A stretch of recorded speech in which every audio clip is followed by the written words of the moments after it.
All right, y'all, welcome back to the show. It's Anti-War Radio. I'm Scott Horton. And I admit I have a problem. I'm a junkie. I'm like Poison Idea. I'm all strung out and dependent on Jason Ditz at news.antiwar.com. Thanks to him and my addiction to him, I don't have to read the Washington Post and the New York Times anymore. I just read Jason Ditz, because he writes up the news about all the news in the whole wide world at news.antiwar.com. Welcome back to the show. Jason, how are you doing? I'm doing good, Scott. How are you? I'm doing great. So, tell me, what is going on in Libya? Well, in Libya, basically what's going on today is the same thing that's been going on for the last few days, and that's that the rebels are trying to present the war as being over, even though fighting is continuing, and they're trying to figure out where Gadhafi actually went. And they've no idea? It doesn't sound like it at this point. They've several times over the past few days declared that they have him surrounded, and it turned out that whatever they had surrounded wasn't him. The latest thing is just them rummaging through his compound for bizarre things that they can report to the media. Like today, I believe it was the Washington Post or USA Today, one of the two, had an article about they found a whole elaborate photo album just full of pictures of Condoleezza Rice. Yeah, I saw that. It was pretty funny. Like, he was stalking her pretty bad. Yeah. Apparently they got along really well when she went to Libya to visit and make friends. People don't remember that too well, I don't guess, but it's good to have that back in the news one way or the other. But so, am I to understand then that the rebels pretty much have taken Tripoli, that the fighting inside the city is dying down, or not? It's not really clear at this point. They've certainly taken more of the city, but there are still reports coming in all the time of fighting in this neighborhood or fighting in that neighborhood. So exactly how much control they have isn't clear at all. And what's left of Gadhafi's forces? Just a few rebels still inside the city, or have they fled en masse anywhere or anything like that? Well, that's another big question. The reports really don't say. I mean, he supposedly had this massive army in Tripoli shortly before the rebels invaded, and where it ended up, I don't know, but we see reports of all 30 soldiers here found massacred apparently by the rebels at some checkpoint, but there's not these huge tank columns or anything that we were told were inside the city, so I don't think anyone really knows what happened to them. Well, tell us about this massacre, because this is the top headline on antiwar.com right now, is your piece, UN warns rebels amid signs of Tripoli executions. Well, right. Tripoli reporters came across the scene yesterday of 30-some-odd soldiers, apparently Gadhafi soldiers, at a makeshift checkpoint, just executed. Some of them were handcuffed, or some of them were still in beds at their little makeshift hospital at the checkpoint. One of them still had the IV in his arm and was shot in his head. The rebels are denying, of course, that they actually were the ones responsible for this, but I think that denial seems pretty unlikely. And now, what about U.S. involvement in the war at this point? It's not our planes flying, it's French and British planes, but it's American, it's the AFRICOM or whatever is directing the war, right? Well, it depends who you ask. To hear U.S. officials, especially in the State Department, the U.S. has almost nothing to do with the war at this point. In reality, there are still U.S. planes that are doing surveillance flights and the like, and occasionally had been launching some bombing runs up until the past few days when the bombings more or less stopped. But there still seems to be an active U.S. involvement in the NATO war, and despite the U.S. claims, NATO is involved in trying to track down Gadhafi because there are British soldiers on the ground, basically going through homes in Tripoli trying to figure out where he went. The British Special Forces are on the ground in Tripoli going door to door looking for him? Right. Wow. Well, and as far as we know, they're British and not Americans, right? Right. They're according to the reports in the British media, they're SAS. So they're British Special Forces that a few hundred of them were deployed into Tripoli to help with the search. And now, what are the politicians, particularly, I guess I'm interested in the Europeans and their pronouncements since the fall of Tripoli, or at least since the fall of Tripoli began, about what they think the future of NATO's role in the new Libya will be? Well, they're sort of shying away from the reality, which is that sooner or later this is going to be a NATO occupation on the ground to try to, quote-unquote, restore order. Right now they're still sort of savoring the victory and saying, see, this is what we predicted all along, even though, of course, when they started these bombings in mid-March, what they predicted was that his entire regime would collapse in a few days or a week. And here we are several months later, and it's just now starting to fall apart. You and your medium-term memory, that's not fair. You're not supposed to hold them to what they said. You're just supposed to think this is the greatest achievement ever, that the USA was able to, well, and with their European friends, after months and months and months, overthrow the Gadhafi regime in Tripoli. You ought to feel really good about yourself for Barack Obama's great accomplishment here, Jason. Well, that's been the message, of course, pretty much universally across the media, is that this is vindication for the Obama administration's policy and proof that President Obama knows how to run a war right. Yeah. It really is. In a way, it's kind of entertaining, right? Like, the learning of no lessons whatsoever by the celebrants here, the changing of places between the Republican and the Democratic partisans and all that. Well, it is, and really, I think the funniest message came out of Britain's Deputy Prime Minister Nick Clegg, who we might remember was sort of an anti-war darling for a little while there during the last election, but suddenly is all gung-ho for the Libyan war.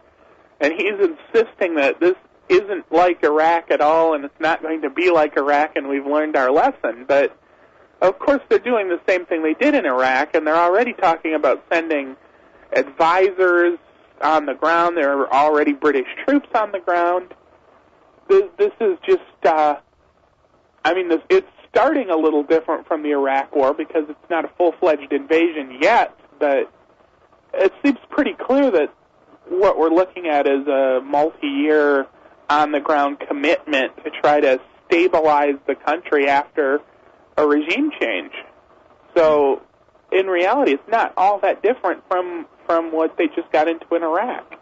Yeah, Scahill said it really great on MSNBC the other day. He said this is a motley crew of former Gadhafi regime guys, tribal leaders, and former Al-Qaeda fighters. And these are the people we just fought for. So now, of course, as you and I both predicted, I think before the bombing even started, they'll have to occupy the place to make sure that the guys we just fought for and won for don't take power. Same day. All right, it was different. Same story, different day. We'll be right back with Jason Ditz. All right, y'all, welcome back to the show. It's Anti-War Radio. I'm Scott Horton. I'm on the line with Jason Ditz. He's our news editor at antiwar.com, news.antiwar.com. We're talking about the war in Libya. Hey, Jason, who's getting rich off this thing? Well, so far, nobody, but there are a lot of people lining up that are pretty sure they're going to. with one of the leading candidates being British Petroleum, which is talking about major expansions once new regimes actually settled in place. I read that an Italian oil company, Eni, was already in there. They didn't waste 1 minute.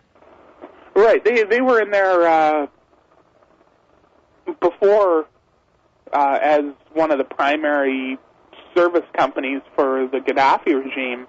And so now they're back. Right. They had to flee when NATO got involved because, of course, they're an Italian company and Italy was involved in the war. But pretty much the minute it looked like the rebels had a shot at taking Tripoli, they got their workers on boats and started sending them that way. And, yeah, the Chinese and the Russians are getting pushed out, right? It does sound like that, yes. Well, I wonder, I guess, there's no way really to know about the very highest level politics of all this, but, I wonder why America would even bother helping at all with this and not just let it be a European thing. It doesn't sound like it's going to benefit the American imperialists very much. Maybe the bomb makers. Right, and everybody loves a good war, so it's something that... It's true, it's good politics, right? It's Right, it's a good story for the media to cover about, instead of covering all the failures in Afghanistan and the fact that the Iraq war isn't going to end as scheduled again, they can focus on the great success of Libya. Yeah. I'm sorry, I'm just so stuck on Iraq 2003 where, Baghdad had fallen. It had been a week since Saddam Hussein had been in power, and all the warmongers are going, see, everything went great, and all your anti-war excuses and reasons didn't come true and whatever, when they hadn't even given it a chance at all. And here, as you just said, we're still in Iraq right now. Ain't going nowhere either. Giant war, 1 million people died somewhere in between here and there, and this is how all these Democrats sound now, talking about what a great victory they have. Let's see what a victory it is when there's an insurgency against the new democracy and whatever else where we're headed toward in a year and 2 years and 3 years from now. Right. I think the hope is that will be put off long enough that it can at least get through the next election cycle. And then when it's obvious that Libya is falling apart, it'll be, 2013 or so, a little bit after the fact, and all the supporters of it won't have to be held accountable in the elections. Right. Yeah, well, just blame it all on the anti-war people. And say, see, if only you'd all agreed with John McCain that we just occupy the place with the U.S. Army from the very beginning, then none of this would have happened. Right. It's like a school play of Peter Pan, where if you don't clap loud enough, Tinkerbell's going to die. Right. Yeah, exactly. Everybody do your part.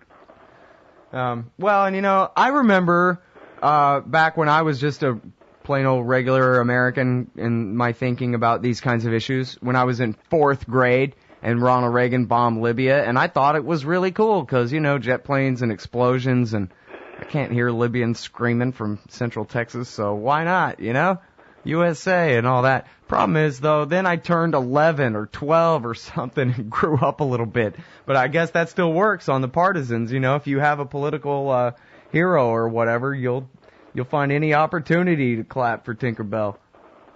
Well, it's the lesson that we all learned from when we're little kids, that the U.S. military could do no wrong.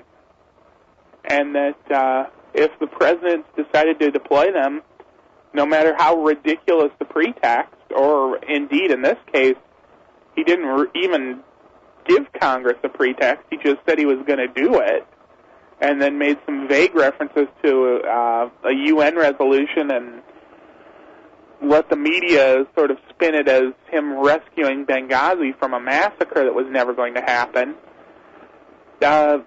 People are more than willing to buy into that. Yep. Well, and it's because the people on TV won't explain it right. That's all. I mean, the deal is, until the American people spend their day at news.antiwar.com like I do, they're just not going to get it. Because TV is never going to say, here's the deal. You know, A through F or whatever. All right, well, so you mentioned Iraq and how we're not leaving Iraq, and I was wondering if you could give us an update on the negotiations. I know you've been telling us for a long time here that the Americans are pushing very hard to convince the Iraqis to invite us to stay longer. Right, and the pushing continues, but sort of an interesting thing happened last week with Defense Secretary Leon Panetta, in that he said it was his belief that the Iraqis had already requested the U.S. to stay. Not that it actually happened, but it was his belief that it happened, which was quickly... Kind of a strange way to say it. Right, and it was quickly rejected by the Iraqi government that said, we never asked anything of the sort. So, well, but then again, they're the ones trying to make the false distinction, aren't they, between inviting trainers to stay and inviting combat forces, which are the same thing? Well, that's very true, because they want to avoid a parliamentary vote that they're probably going to lose about keeping the troops in the country. But, so Panetta just lost the subtlety of the lie there that he was supposed to stick with. Right. Yeah, which I think I kind of like that about him, that he's that blunt and plain-spoken about his horrible plans and corrupt, motivations and everything else. I'm going to appreciate a gaffe, or especially a continual gaffe producer like that in a position like that, you know what I mean? It's good to have a Secretary of Defense who accidentally says what he really meant to say every once in a while. It does make our jobs easier when he does that. Yeah, absolutely. Well, and of course, you're going to end up with a ton of great pictures of him, like doing that, geez, I don't know, kind of shrug with his palms up sort of thing and whatever.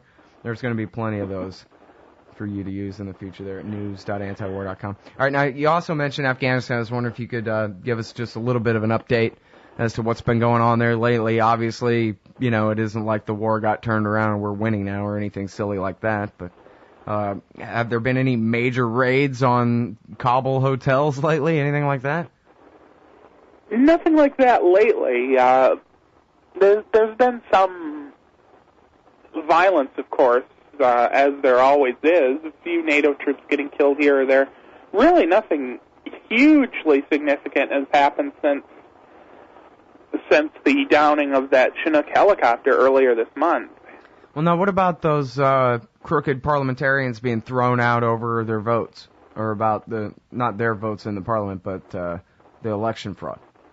Well, right. There was that. Nine members of parliament that lost the election, but were given their seats because the other parliamentarians were thrown out for being slightly more corrupt.